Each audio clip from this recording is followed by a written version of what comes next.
오늘은 이제 출애굽기 11장. 예. 출애굽기 11장은 이제 이전에 있었던 것을 마무리하고 마지막 접전을 위한 그 준비를 시작하는 장이라고 보시면 돼요. 예. 그러니까 그 파라오에 대한 마지막 재앙을 경고하면서, 그러니까 최후의 통첩이죠. 예. 동시에 이제 모세의 고별사를 이렇게 볼 수 있는 것인데, 하나님은 이 이집트 땅에 내려질 재앙에 대해서 선명하게 이제 선포하시면서 파라오의 그 불순종, 예, 그 완악함, 예, 우리가 전에 성경에 봤을 때 강팍함이었잖아요, 그죠? 예, 그 완악함 때문에 마지막 10번째 재앙을 내리시겠다는 그 말씀을 보여주고 있어요.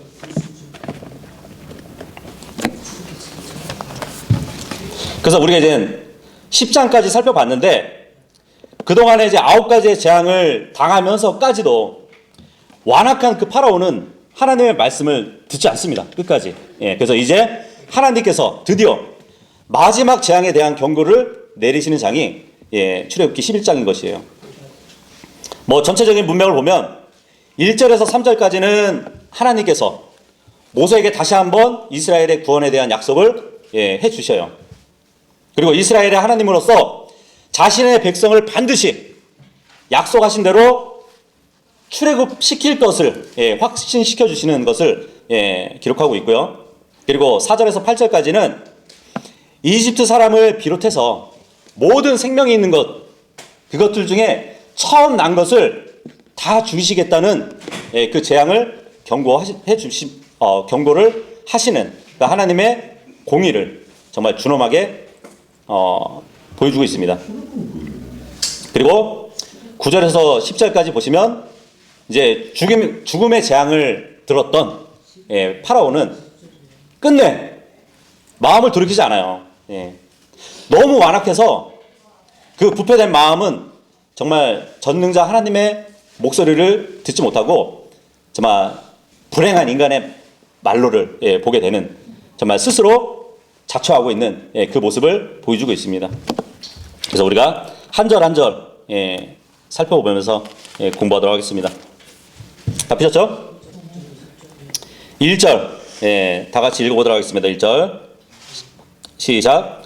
이에 주께서 모세에게 이같이 말씀하셨느니라. 내가 파라오와 이집트에게 아직 한 가지 재앙을 더 내리겠노라. 그 뒤에야 그가 너희를 여기서 나가게 하리라. 그가 너희를 가게 할 때면 그는 반드시 너희를 여기에서 다 함께 내몰 것이라. 파라오한테는 마지막 한 가지 재앙마저도 피할 수 없게 되었어요. 그동안에 하나님의 능력이 재앙을 통해서 강력한 효과를 보이셨거든요. 그럼에도 불구하고 파라오는 끝까지 이스라엘 백성을 이집트에서 내보내주지 않고 돌과 같이 자기 마음을 강팍하게 했었어요. 근데 이제 이스라엘 민족이 구원받을 그때는 물이 익었던 것이에요. 그래서 하나님은 모세에게 한 가지 재앙이 있은 후에 파라오가 결국 이스라엘 백성을 이집트에서 내보낼 것이라고 그 말씀을 해 주시는 거거든요. 그죠? 1절에 보니까 다 함께 내몰 것이라 그러잖아요. 결국은 마지막 재앙으로 인해서 파라오가 그냥 내버려 버린다고, 쫓아내듯이 이스라엘 백성을 보낼 것이라고 이렇게 얘기하고 있어요. 여기 1절에 보면 반드시 너희를 여기에서 다 함께 내몰 것이라 이렇게 말씀을 하고 있잖아요. 그죠? 이 영어로 보니까 He shall surely trust예요. 이게 무슨 말이냐면 마지막 재앙을 겪은 이 파라오가 더 이상 이스라엘의 미련을 갖지 않고 몰아내듯이 이집트에서 밀쳐낼 것이라는 그 말을 지금 해주고 있거든요. 근데 보통 이제 그런 거 있잖아요. 예전에 높은 사람이 이렇게 마을을 행차하게 되면 그 앞에 있는 사람들이 뭐라죠? 쉬 물러가라 그러잖아요. 그죠? 쉬 물러가라 하면서 사람들을 이렇게 옆으로 몰아놓고 길을 만든단 말이죠. 근데 이게 이 내몰 것이라는 이 히브리어 단어가 뭐냐면 가라시예요. 가라시. 가라시.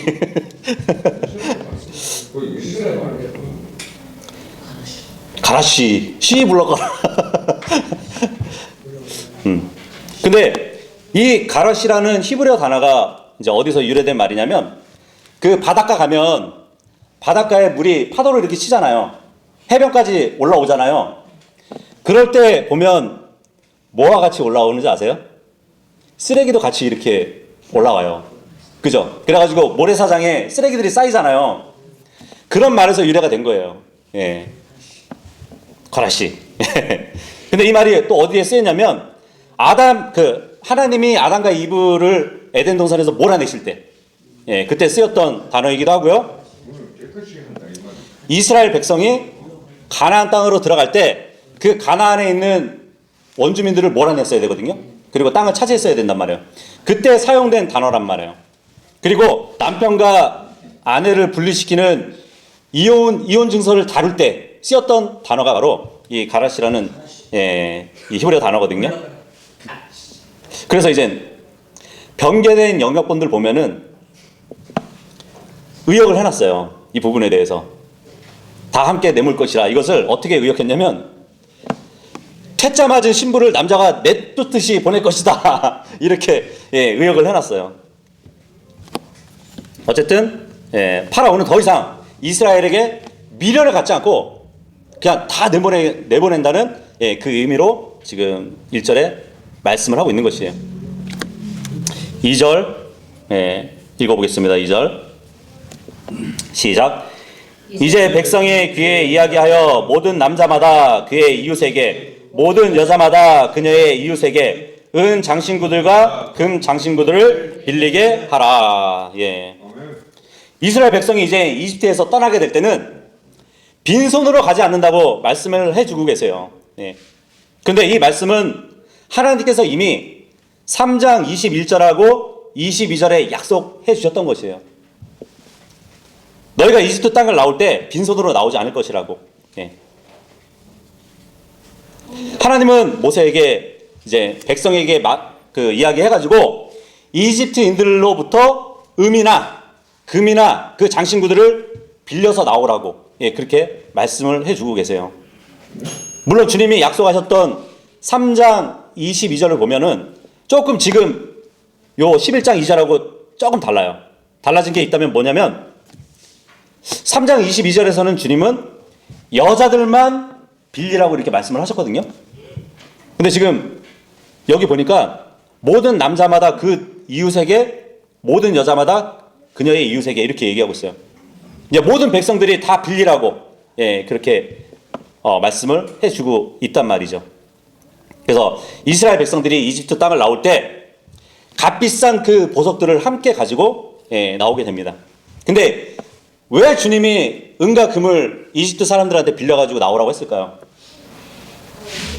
나중에 이제 성막을 지을 때 보면은 그 성막의 기구들이 다 금, 은으로 만들어지거든요.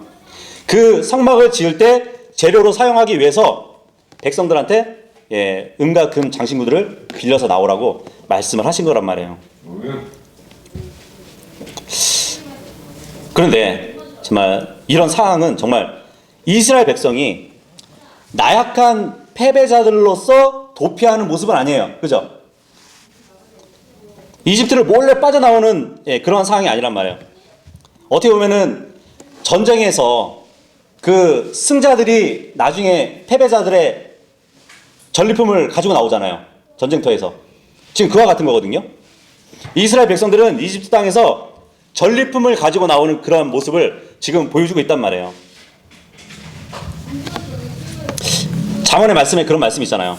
13장 22절에 보면 죄인들이 가지고 있는 그 부는 의인들을 위해서 쌓인대요.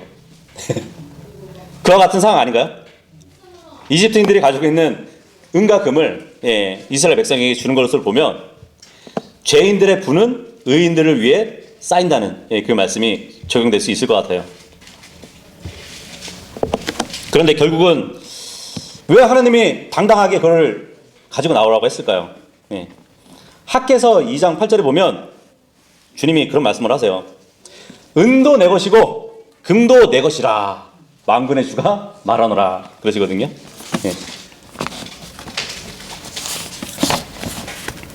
돌아와서 3절 읽어보도록 하겠습니다. 3절 시작.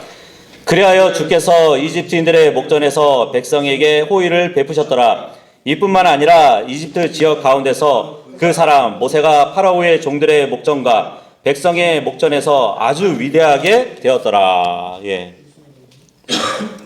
이 이스라엘 백성들은 1차적으로 하나님의 은혜를 받은 백성들이었어요. 그죠?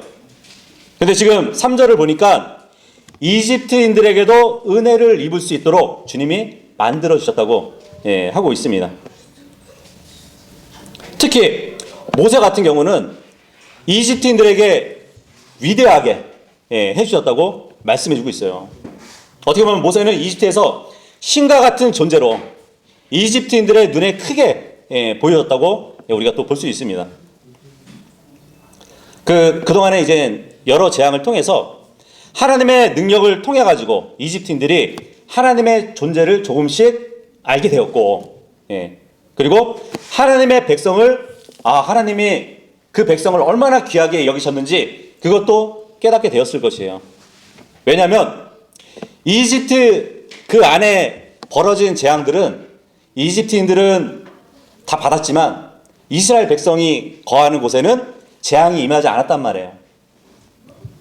그렇기 때문에 하나님이 그 백성을 얼마나 사랑하셨는지 그것도 보셨을 겁니다. 한때는 정말 이집트의 노예 민족이었던 이스라엘 백성이 하나님의 언약에 근거해서 이제는 마치 정말 전쟁의 승리자처럼 많은 재산과 명예를 얻도록 해주신 것을 볼 수 있어요. 마찬가지로 모세도 지금 이집트 사람들 목전에서 아주 위대하게 되었다고 기록되어 있는데,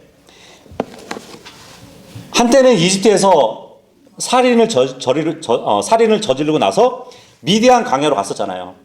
그 미디안 광야에서 목동에 불과했던 모세도 하나님이 함께 하시니까 이집트인들 앞에서는 위대한 인물이 되었던 것이에요. 그러면 오늘날 우리들도 인간적으로 볼 때는 사회에서는 나약한 존재로 보일 수가 있어요. 그죠? 하지만 하나님의 능력이 우리와 함께 하신다면 정말 세상이 감당할 수 없는 그러한 큰 자로 취급되어질 수도 있을 겁니다. 4절 읽어보도록 할게요. 4절 시작. 그런즉 모세가 이같이 말하였더라. 주가 이같이 말하노라. 자정쯤에 내가 이집트 한가운데로 지나가겠노라. 다시 한번 이제 모세가 파라오 앞에 서가지고 하나님의 말씀을 전하는 그 모습을 보여주고 있습니다. 그런데 분명히 우리가 전장 10장 28절에 따르면 파라오는 더 이상 내 앞에 나타나면 죽을 줄 알아 그랬었거든요. 그죠? 근데 모세는 죽음을 무릅쓰고 지금 나간 것이에요. 파라오 앞에. 주님의 보호하심을 믿고 나갔겠죠. 그죠? 분명히 파라오가 너 내 앞에 다시 나타나면 죽여버린다고 했는데 지금 다시 앞에 나타났단 말이에요. 아니면 죽으면 죽으리라 하는 그 마음으로 나갔을까요? 그래서 우리가 그 성도들을 이렇게 믿음을 보면 두 가지로 이렇게 나뉘어져서 보이는 경우가 있는데, 어떤 분들은 정말 어떤 일을 하던 주님이 함께 하셔서 지켜주시고 보호하신다는 그 믿음을 가지고 신앙생활을 하시는 분들이 있는 반면에, 어떤 분들은 내가 주님을 위해서 죽으면 죽으리라 하는 그러한 뜨거운 신앙을 가진 분들도 있어요. 모세는 그 두 가지 중에 한 믿음을 가지고 파라오 앞에 나갔던 것이에요. 그죠? 어쨌든 이러나 저러나 담대한 것이에요. 담대한 믿음을 갖고 나간 것이에요. 근데 여기 보니까 4절 다시 보면 주가 이같이 말하노라. 자정쯤에 내가 이집트 한가운데로 지나가겠노라. 이 말씀을 하고 있어요. 자정. 밤에 주님이 직접 오신다는 얘기거든요. 이집트 땅의 한가운데로 직접 오신다는 말씀을 지금 해주고 계세요. 물론 이제 우리가 앞으로 보겠지만 이제 주님이 어린 양을 취해가지고 그 가정마다 어린 양을 취해가지고 죽여서 그 피를 집 밖에 문 기둥하고 문선주에 이렇게 바르라는 말씀을 하시거든요. 그때 주님이 직접 이집트 땅에 오셔가지고 그 피가 묻어있지 않은 그 집들의 첫 태생들을 죽이셔요. 예. 지금 그 말씀을 하고 계신 거거든요.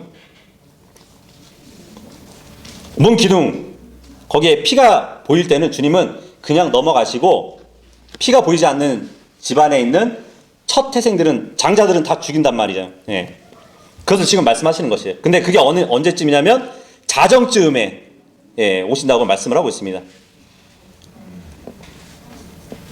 근데 지금 여기서 이제 자정쯤은 언제를 얘기하냐면 지금 모세가 파라오한테 경고하고 있는 이 밤을 얘기하는 것이 아니에요. 왜냐하면 하나님이 어린 양을 잡으라고 했을 때는 유월절 어린 양이란 말이죠.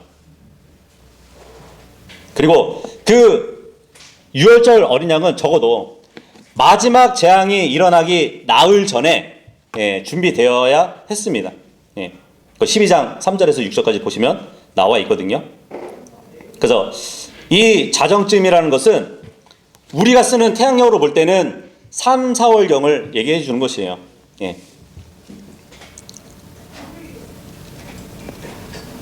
그러니까 지금 모세가 파라오에게 얘기하는 오늘 자정쯤 이것으로 이해하면 안 되신다는 것입니다. 자, 5절 읽겠습니다. 5절 시작.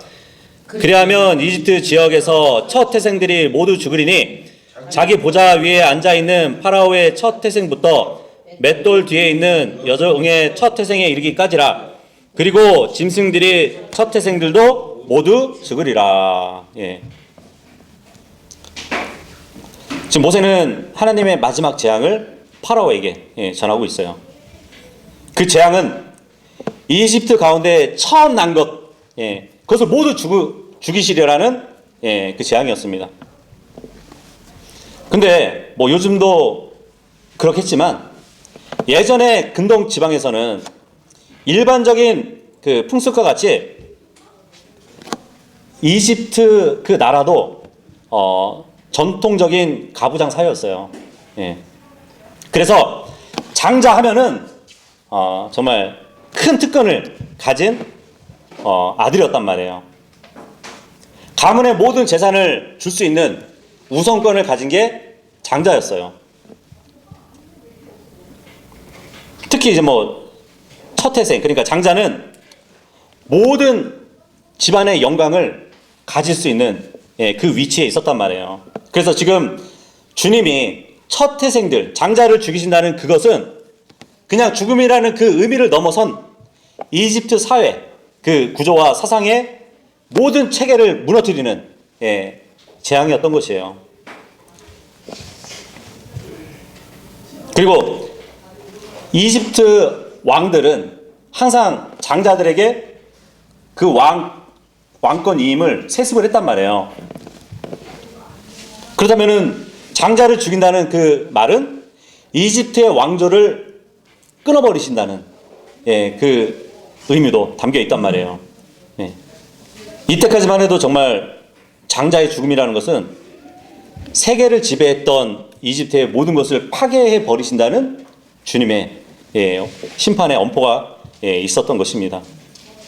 그런데 지금 주님은 심판의 대상을 어디에서 어디까지 말씀하시나 보세요. 5절에 보니까 보좌 위에 앉아있는 파라오의 첫 태생부터 그리고 맷돌 뒤에 있는 여종의 첫 태생까지 이르기. 이게 무슨 말일까요? 예외가 없다는 얘기예요. 권력의 정상을 가지고 있는 이집트 왕의 집안에서부터 당시에 이제 맷돌을 가는, 그러니까 맷돌을 돌리는 일을 하는 사람들은 중노동을 하는 사람들이었어요. 비참한 신분들, 아니면은 그러니까 비참한 신분들, 종들, 아니면은 그 이집트 포로들, 아니면은 죄수들, 예. 이런 사람들이 하는 일에 맷돌을 돌리는 일이었거든요. 그러니까 한마디로 주님은 이집트 예외 없이 첫 태생들을 다 죽인다는 그 말씀을 하고 계신 것이에요. 예. 근데 그것뿐만 아니에요. 짐승들의 첫 태생까지 주님이 죽이신대요. 예. 이때는 이 가축들이 그 집안의 재산들이었잖아요. 그죠? 물론 애완용도 있었겠죠. 예. 그리고 이집트인들에게는 종교적인 동물로 여겨졌던 그 가축들은 잘 또 사육을 하면서 보호를 했었어요. 그래서 주님은 모든 가축의 첫 태생까지도 죽여버리신다는 그 말씀을 지금 하고 계시는 것이에요. 예. 자, 그렇다면은 이 일은 엄청난 일이에요. 왜냐하면 처음 난 장자들 그리고 처음 난 가축들을 다 죽인다는 것은 이집트의 종교, 경제, 문화, 그걸 다 걸쳐가지고 큰 비극을 가져오신다는 그 말씀을 얘기해 주시는 겁니다. 그래서 이처럼 하나님은 이집트인들이 신뢰하고 아끼고 소중히 여기던 그것들을 재앙을 가하시면서 삶 전체를 심판하신다는 그 말씀을 하고 계시는 것이에요. 6절 읽겠습니다. 6절 시작. 그리하여 이집트 전역에 걸쳐 한 커다란 부르짖음이 있으리니 그것과 동일한 그와 같은 것은 과거에도 존재하지 않았고 그것과 동일한 것은 더 이상 존재하지 않으리라. 이 이집트 전역에 걸쳐서 한 커다란 부르짖음이 있을 것이라고 말씀하고 있어요. 그렇죠. 한 집에 한 사람만 죽어도 그 애곡하는 소리가 크잖아요. 그죠? 그런데 이집트 땅에 장자들이 다 죽었다고 생각해 보세요. 엄청난 장래 풍습이 있게 되는 것이잖아요. 얼마나 큰 부르짖음이 있겠어요. 그죠?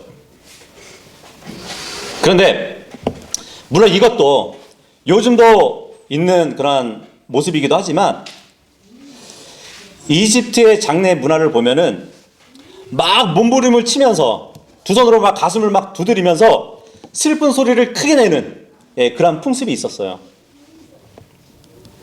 물론 이집트는 세상을 보여주는 모형이잖아요.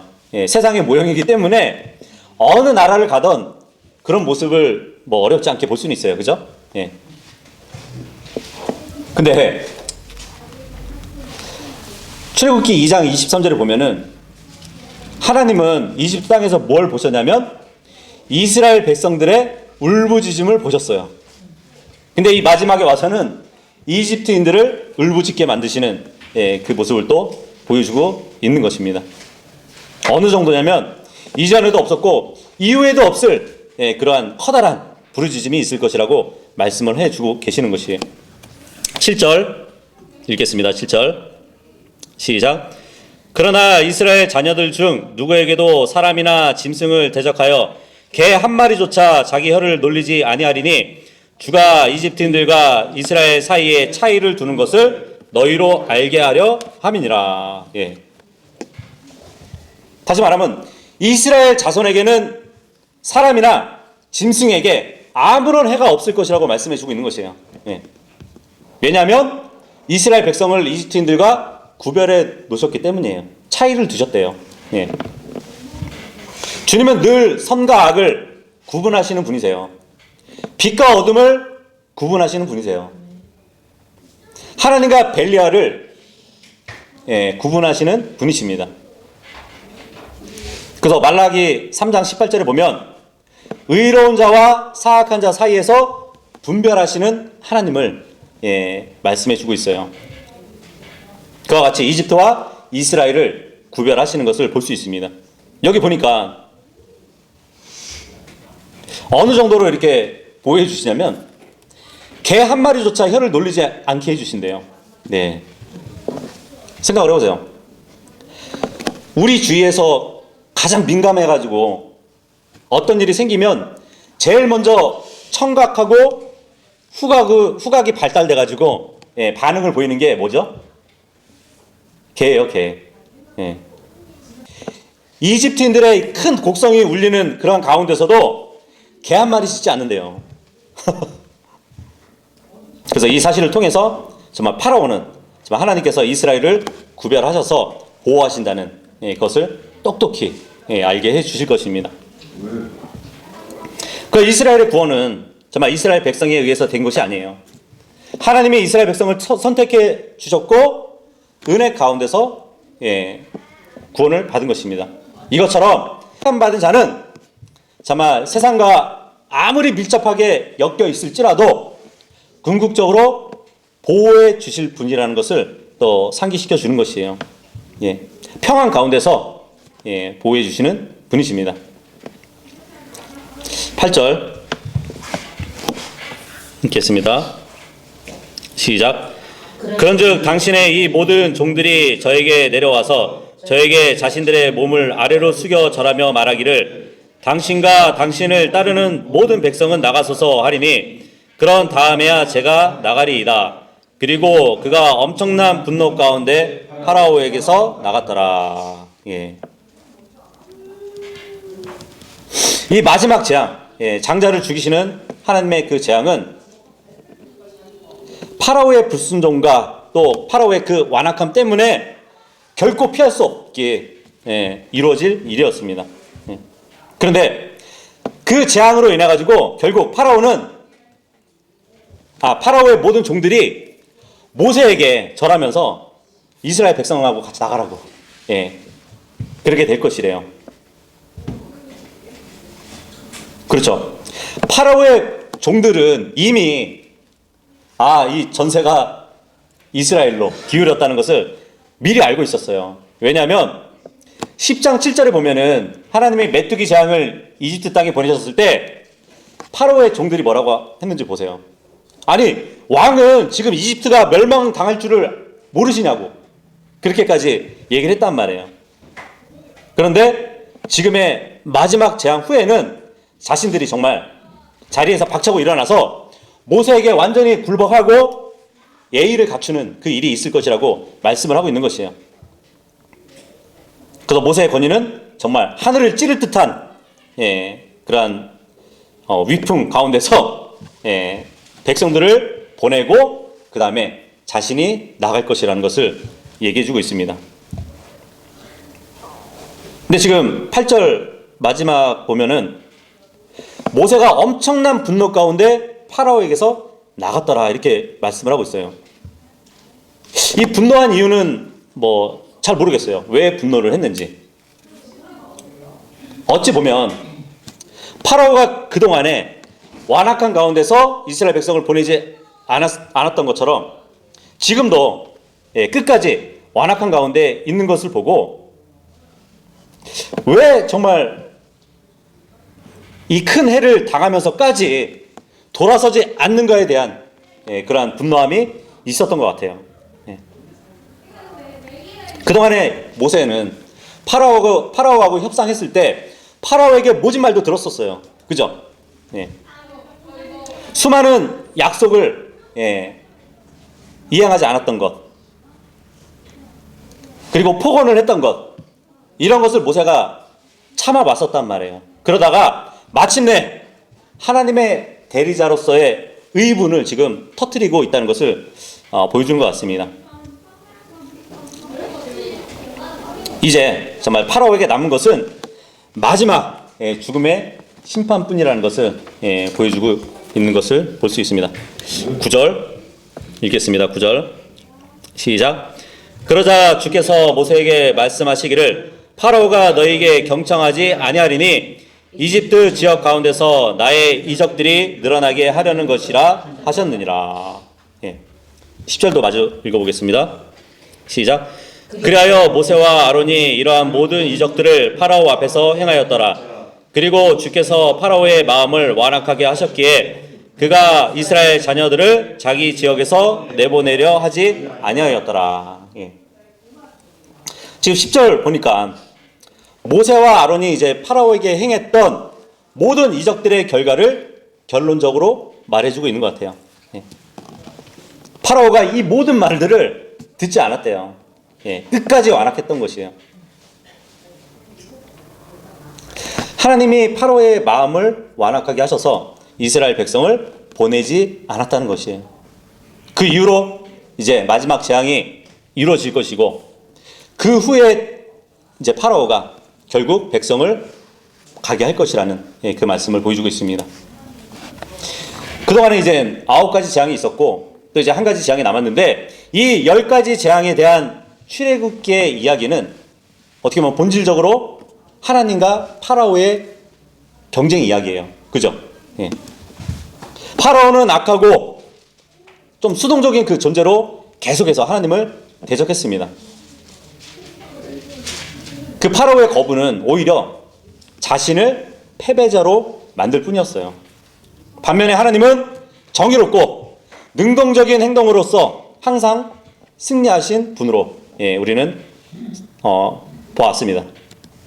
그래서 우리가 11장까지 살펴봤는데, 많은 사람이 고통을 당하고 가축과 식물들이 전멸하는 그 엄청난 피해를 입었음에도 불구하고 파라오는 더욱 완악해져 가지고 하나님의 말씀을 듣지 않았다는 것을 보게 됐는데, 이런 파라오에게 하나님은 마침내 장자를 죽이는 최후의 심판을 내리시게 된 것이에요.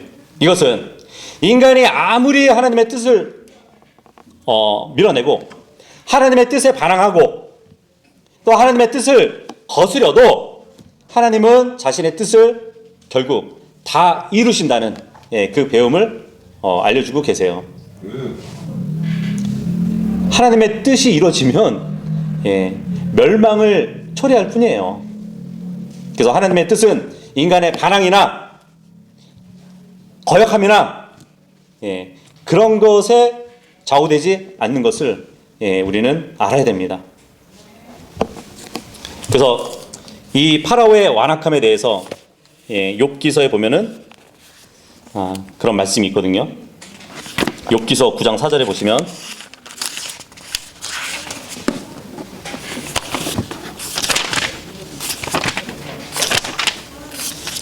욥기서 9장 4절에 보면 파라오에게 알맞은 말씀이 기록되어 있어요. 그분은 마음이 지혜로우시고 힘이 막강하시니라. 그분을 대적하여 스스로 완악해지고서 누가 번영하겠느냐.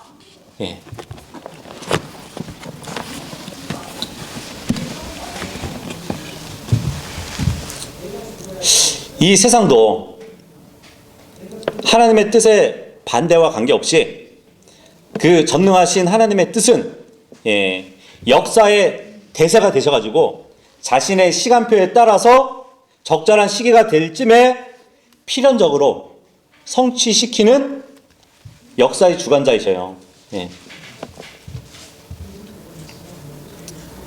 그 크신 하나님을 따르는 우리 성도들, 우리도 이 세상을 살아갈 때에 하나님의 뜻을 거스리고 자신의 의지대로 살아간다면 실패할 수밖에 없을 것이에요.